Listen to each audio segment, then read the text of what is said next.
My name is Dr. James Sutton. You're about to hear a selected clip from some training I did recently at a large residential treatment facility in South Texas.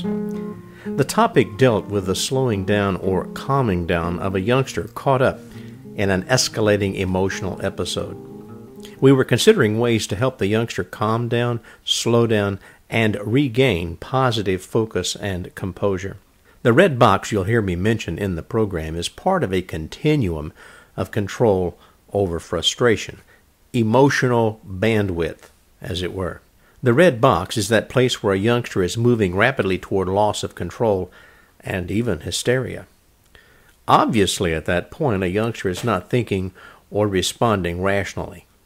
When in the red box, a youngster does not use conventional language and self-talk, but rather processes negative events and issues as images, pictures.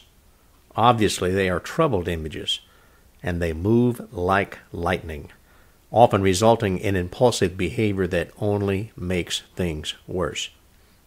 As this recording begins, I am calling participants back from group discussions of ideas for intervention. What are some of the ideas you came up with? Somebody want to share? Yes. Change their environment? You bet. And we're going to look at behavior, location, and time here in just a moment. And location is an important one because sometimes they won't act out in the other place, or at least the environment is not adding to that situation that's causing some of the difficulties. So change the location or change the environment. I like breath work. I like to ask them to take a breath because a lot of times when they're angry, they're not even breathing. Okay, that's... Yeah, they're breathing no shallow. All right. Breath work. Here's one right here. Now, I don't know if this is the one you're talking about, but have you heard of square breathing? 4-second intervals where they breathe in for 4 seconds. And the reason for this is often when a child is really upset, their breaths are very short. They're almost panting. So breathe in, and here's the important part. Hold it for 4 seconds. Give some of that oxygen a chance to get to the brain. Not a bad place for it to go. And then breathe out for 4 seconds. Not, but 4 seconds. And then hold it, and then start over. The other advantage of this is if you tell a youngster to do this 20 times, you've got 16 seconds here times 20 is what? 320 seconds, which would be approximately how many minutes anyway? A little bit over 5 minutes. So you've also got another focal point, and you're probably getting the oxygen going, and they have an activity there that processes that. All right, thank you. Someone else? Physical activities? Okay. Something specific? Take them for a walk. Take them for a walk?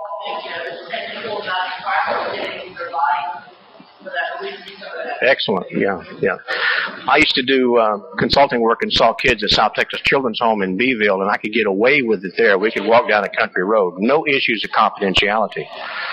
But if a counselor is walking with a student at school, sometimes, it's particularly a high school student or a middle school student that really don't want to be seen with a counselor, that might be an issue. So we have to take care of that as best we can.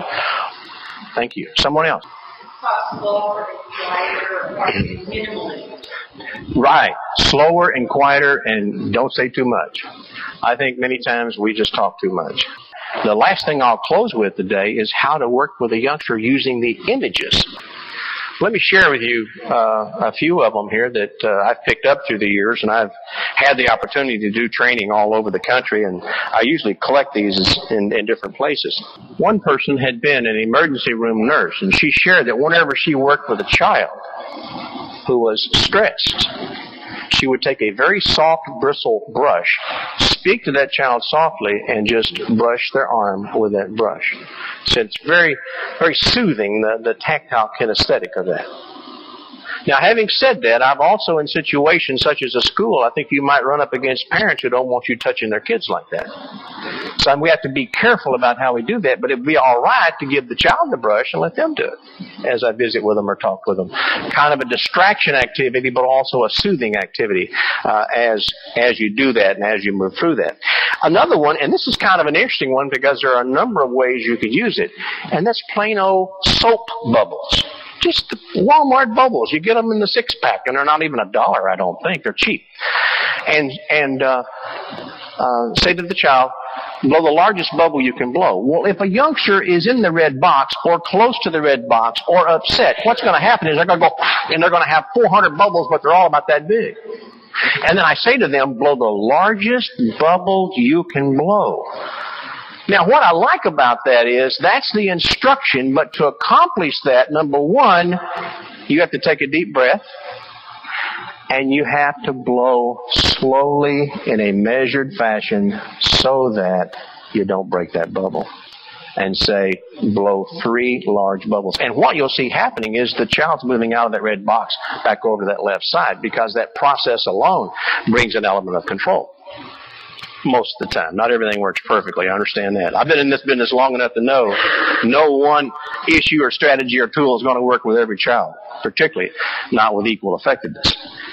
Another thing that I might do is have the child stand, depending on the age of the youngster and how tall they are, have them stand out from me, and I would blow a bubble toward them and say, when it gets to you, pop it.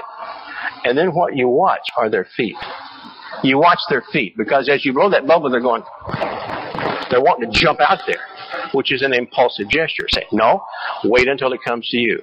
Again, it's the wait. It's the slow down. Other kinds of distractions. One special education teacher, Lori White in Knox, Indiana, shared that she had a young man, Tony, who was about to pop. He was about to explode, smoke getting ready to roll out of his ears. And she says, I needed to find a way to slow him down and distract him, so I opened up the desk drawer, and what caught my eye were a pair of these Groucho glasses. You know what I'm talking about? Big, heavy frames. Yeah, a bulbous nose, mustache, eyebrows up on top. She slipped that on and called his name. Hey, Tony. Well, as soon as he looked at her, he laughed, which is exactly what she wanted to do, and he kind of cracked up a little bit. He says, Miss White, you look pretty silly. She says, I might look silly, but I thought you were getting ready to explode. He says, oh, I guess I'm okay. He says, can I wear those? She said, sure. She said, let the kid put the things on. Said, boy, he really looked like something. Then the other students in that class said what? We want some. She didn't have any more. Had to go down to the dollar store. And by the way, you can buy them for $1. They're not too fancy, but they'll work. And then she had an idea. You know, a lot of times your best ideas, and I'm an old special ed teacher. Sometimes your best ideas come completely out of the blue. She said, tell you what, if you're doing your work, wear the glasses. If you decide to stop doing your work, take them off. Now, that meant a child had to stop and cognitively think about quitting work. And so they generally stayed on task. She says one day she had them all on task. She said, I wanted to circle the date on my calendar. Sent a text to the building principal. Come down to my room. You got to see this. He walks into the classroom and says, Miss White, oh my goodness, and they just howled. Well, I was fortunate enough to con my granddaughter into modeling. And by the way, she is a gorgeous child. Just a lot of ideas there to help them slow down. Slowing down is obviously better in the direction we want to go.